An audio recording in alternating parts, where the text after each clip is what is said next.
And the saga continues. This is going to be part 2 bar breakdown of Kendrick Lamar's groundbreaking diss record Euphoria towards Drake, as him and Drake continue this historic battle. Really, this is going to be one for the ages. Now I'm going to do this in a different format. I'm not going to play the record. I don't want to have too many videos playing the record, because that can run you into copyright issues with the same song in multiple videos. And what I was going to do with part 2 was I was just going to finish off the references that I caught in the song that I didn't put in the first video because it was too long. But instead, what I'm going to do now is, because the comments were on fire yesterday and they revealed a million things I didn't know about Drake, a million bars I didn't catch, or references I didn't catch from Kendrick in the song.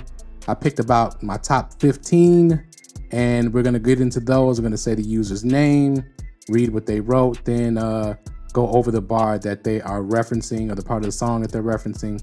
Let's go. So first, we're starting with user Visually Astounding 6891, and he says at the 1749 mark in the first bar breakdown, I took it as he was talking about J Prince and J Prince Jr., but it could be Birdman and his junior is Lil Wayne. So the lyrics are, his daddy a killer, he wanna be junior, he must have forgot the shit that they've done. Dementia must run in their family, but if it gets shaky, I park his son. And look, don't kill my rapping ability or lack thereof. I'm a producer, I'm not a rapper. I'm a producer and a writer, not a rapper. But it's not super specific. People refer to the Reaper line. I think that Reaper line was more about J. Cole, and another user brought that up. I'm gonna get to that line next.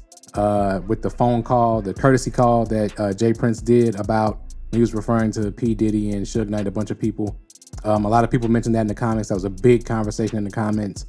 But I think what we have to realize is, when you're writing rhymes and when you're writing a song, if you can find a pocket where a double meaning applies to multiple people, especially in a diss or in a battle, that's perfect. That's what you want. You can go back to Two Birds, One Stone by Drake.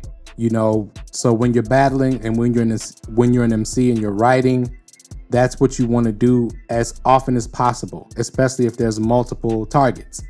You want things to apply, or that could apply to multiple people. And I think those lines, and there's other lines in the record that could apply to J Prince and J Prince Jr., Jazz Prince, and that could apply to Birdman and Lil Wayne all at the same time, because they all have something to do with getting Drake's career started or being over his career. So the next one came from user Miss Angie the Realtor, and this was one of my favorite ones. This was earliest, like as soon as I released the video. The part where that's in reverse at the start of the song, the everything they say about me is true, is from the movie The Wiz, who was played by Richard Pryor. Everything they say about me is true, I'm a phony. He was the wizard in The Wizard of Oz. The Wiz is a musical representation, Motown's representation of the movie The Wizard of Oz. And this is what he said when he was found out by Toto to be the man behind the machine, seeming to be this big, great, powerful Oz, when really it's just a little weird guy behind a curtain. And that's what he's basically saying Drake was. Now, another user, Smith & Wesson 2281, says that you missed one. The intro is backwards, meaning everything Drake is going to say is gibberish, because it's not the truth. It's opposite. He's gonna lie. So it's opposite of him saying everything they say about me is true. That's tough. I like that catch as well. Another one here, Anthony Mitchell 2249 says, I think when he mentioned the Reaper, he was referring to J. Cole. Now, in the song Johnny P's Caddy, J. Cole referred to himself as the Reaper. And I agree with that one. That's what I think he meant when he said, I ain't thinking about no Reaper, nigga, I'm reaping what I sow, okay? That was more of a shot and a reference to J. Cole as he starts. And look, for the J. Cole fans in the comments, for the diehard J. Cole, be proud of your fans, because they defend you a lot in the comments. Listen, J. Cole is gonna catch shots, okay? Doesn't mean Kendrick doesn't like him, but this is rap, this is hip hop. He's going to catch shots. I'm gonna address this later on, as y'all was just, he's not talking to J. Cole. He was, okay? Let's continue though. Now, from user @QuietStorm91, you make music that pacify him. I can double down on that line. He's referring to the type of people who use pacifiers, ... kids. And I did have a reference to that in the original, but I took it out because the beginning was really controversial. I knew it was going to be controversial. I had more controversial stuff throughout the review, and I just felt that was too much. I didn't want to cover every super controversial topic talking about kids. And yes, I do agree that that is the line, but for me it was too much for one video. But that's a good catch as well, Quiet Storm. Now, in the part where Kendrick kept saying, when he was talking about raising his son and you don't know nothing about that, the truth, user the truth, RI7EW, his comment is, in the you don't know nothing about that is a homophone saying you don't know nothing about dot, as in D-O-T, as in K dot, comparing what Kendrick does versus what Drake does as a father. And then Tony 500X1 says, good take. It can also be viewed as you don't know nothing about dot, as in you really don't have any dirt on me like you say you do. Those are both excellent catches, excellent studying of hip hop, knowing how rappers bend words. It's very important to understand that rappers bend words, especially in battle rap. You bend words to fit a certain narrative and to have double meanings. I agree with both of those takes. The homophone take, that's great. You don't know nothing about dot. That's awesome. That's awesome writing. All right, let's go to the next one. Tony 500X1 again with another comment. Crody is also Drake's cat's name. He said it in an interview. So it can be a triple if you view it as Kendrick also using it, calling Drake a pussycat. I can say pussycat, right, YouTube? All right. Yeah, that's a triple. That's a triple. If you go with the Crody versus Brody, you go with the Toronto slang, and his cat's name is Crody. That's crazy. That's real crazy. Now, next we go to C-Bums 5477. He said, the distasteful line could be referencing how he used the AI voice of Tupac and Snoop. A lot of people already hate AI. Then he used Pac's voice. Very distasteful in my opinion. I also agree with that. It was distasteful to use it. And also he used it without the permission of the family, which is what we find out later. So that's extremely distasteful and also degenerate behavior. Now we go to the next comment. Denver Johnson 5640 said, did anyone peep the 8-bar countdown that resulted in the YNW Melly bar? I love them to death, and in 8 bars, I'll explain that phrase. I don't know how I missed that one, but I did. And I was trying to figure it out too. But that's dope the way he did it. I love them to death, and in these 8 bars, I'll explain that phrase, as in loving them to death, and he ends it with, I'm YNW Melly. That's crazy. That's super crazy. Also, as he was spitting those 8 bars, after every line, he would go, huh, right? And then user Jamie Dubois 6986, she said he also picked up Megan Thee Stallion's cadence after he said, after 8 bars, I'll explain that phrase, because he kept going, huh. And that's a cadence Megan Thee Stallion uses all the time. Of course, Drake had a little issue, threw some shots at Megan Thee Stallion. He also, I believe, imitated Megan Thee Stallion later on in the song. After I saw that comment, I caught it again in the Sexy Red part of the song. After he talks about bleed him, can I bleed him? Can I bleed him? Bet. I think when he said, I ain't even bled him yet, can I bleed him? Bet. He's talking to Kendrick as Megan Thee Stallion. And something else I caught in there is when he's talking about bleeding him and he starts referring to Drake seeing himself as a woman. We know that when women get their cycle, they bleed. It could be a reach, but I don't think it is. That's crazy writing. That's crazy.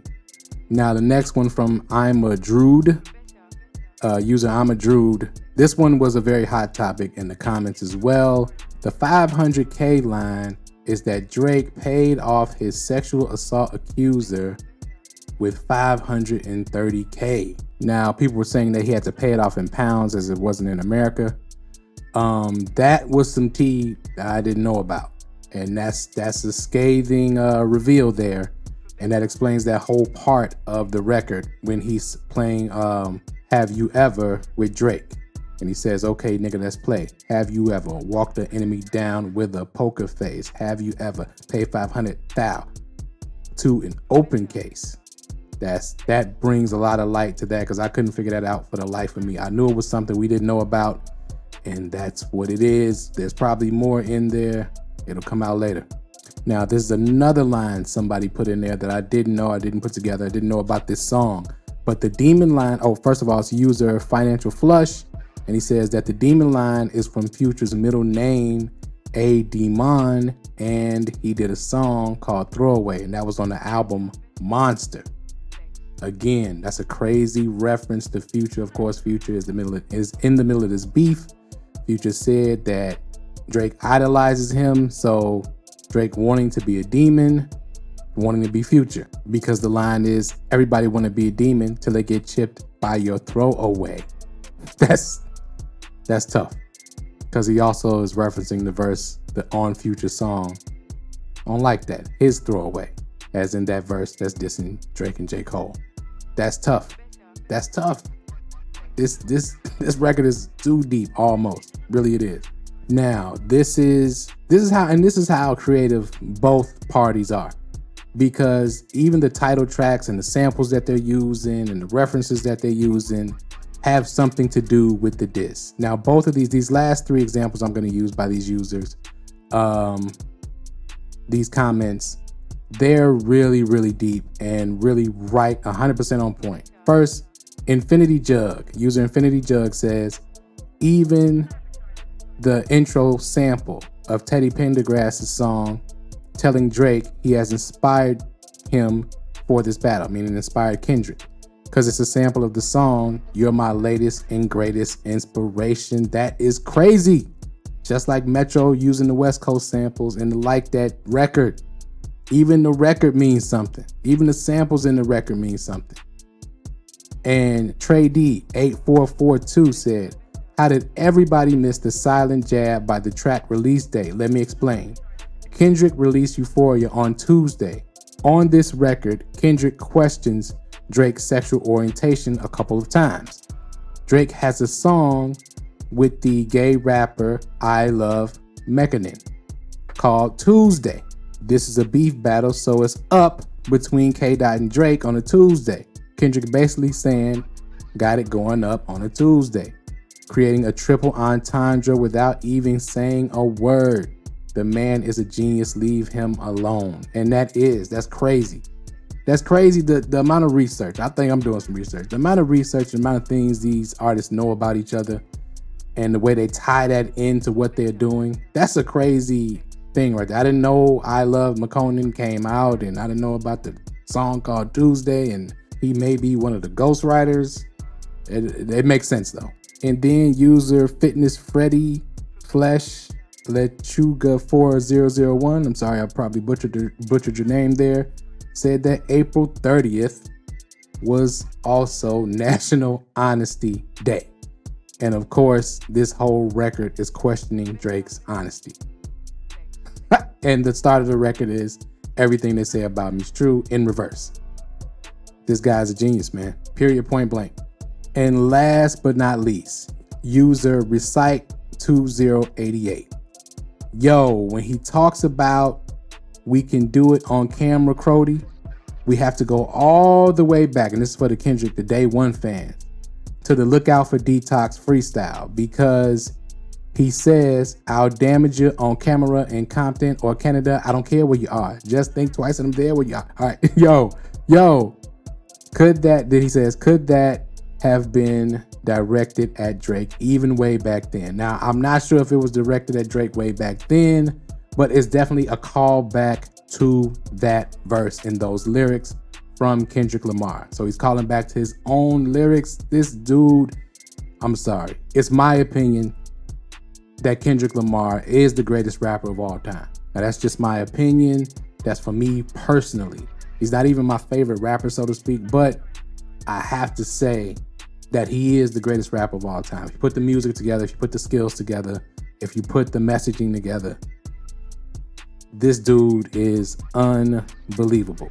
Now I'll throw a couple of the ones that I took out the tape, the original breakdown, I should say, at the end. Now, the Degenerate line also, I believe, referred to Drake's, the OnlyFans tape he released where he was stroking himself on tape. In the part where he starts talking about the plastic surgery and the verse where he goes, V12 is a fast one, bow, bow, bow, last one. That's where he's, I guess, prefacing that he's going to be talking about Sexy Red and Drake's friendship with Sexy Red later on in the record. Of course, that's one of her more famous songs is Bow Bow Bow, or that's just the hook, how it goes. I don't know what the name of the song is, but yeah. Another one I had was in the part where he starts talking about the classic, where he says, yeah, my first one, like my last one, is a classic. You don't have one. Now, of course, a lot of people jumped up and said, that's not true. Drake doesn't have a classic. But I don't think that's exactly what he was saying. When he says, yeah, my first one, like my last one, it's a classic. You don't have one. Like he kind of drew out the word have to where it's more like half, H-A-L-F, than it is have one, right? Because Drake doesn't have half of the Grammy Awards that Kendrick does. And then he said, my first one, like my last one, he's talking about the awards.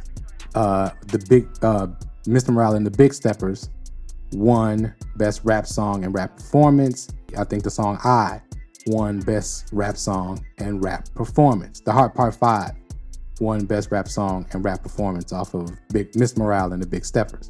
So my first one, like my last one. Won as in win. I know that's a stretch. That's why I didn't put it in there, but I do think, I've listened to it 1,000 times. I think that's kind of what he's saying as a double, as an underlying meaning, so to speak. Now, this one is kind of basic wordplay, but I probably should have left it in there. I didn't see anybody really say it in the comments. When he says, let's speak on percentage, show me your splits, I make sure I'll double back with you. Now, the double back part, I think he's using the back-to-back terminology. He did this a couple times in the record, but he says, show me your splits, I'll make sure I'll double back with you. Splits and a double back, like flip, gymnastics.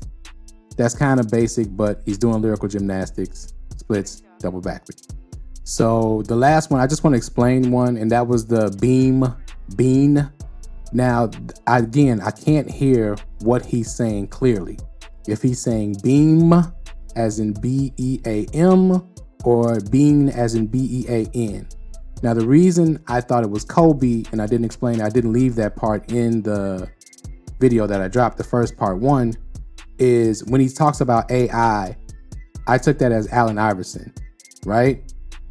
Because see, it's confusing because he says, tell Beam that he better stay right with you. Now that could mean Beam riding with him, or that could mean Beam, Kobe, staying right with you, because the next line he says, am I battling a ghost or AI? It can mean both. And he could have left it like that, so it could mean both. Like I said earlier, it's a group of lines that has a perfect meaning if he's talking about Beam the rapper and he's talking about Kobe Beam Bryant, because we know Drake had the famous line, you wasn't with me shooting in the gym, referring to Kobe, right? Not that he's not dissing Kobe at all or anything like that. He's just using a Kobe reference to refer to Drake. Again, it's rhyming, it's wordplay. This is how you write when you write rhymes and you write songs. So that's all I have. That's the last one I'm gonna put up. There's more. Just go to the comments of the first video. There's probably gonna be comments under this video. Everybody is breaking this down. You guys are doing a great job. Shout out to everybody. First of all, shout out to all my subscribers, everybody who's liked the video, everybody who's commented, positive comments, and some were a little controversial. That's okay. Just, you know, don't get too crazy in the comments, or I will have to remove you if you use certain language and things like that, insulting people, all that kind of stuff. But thank everybody who commented. Thank everybody whose comment I used in this video. Really appreciate y'all. Thank everybody for showing love in the comments, who's liking the content, who's liking the bar breakdowns. There is plenty more to come. This is super fun for me. I'm a big hip hop head. Love music in general. And thank y'all for checking me out once again. This is Professor Lex Beats. hip hop classroom. I think that's what we're gonna stick with, and we out. Peace.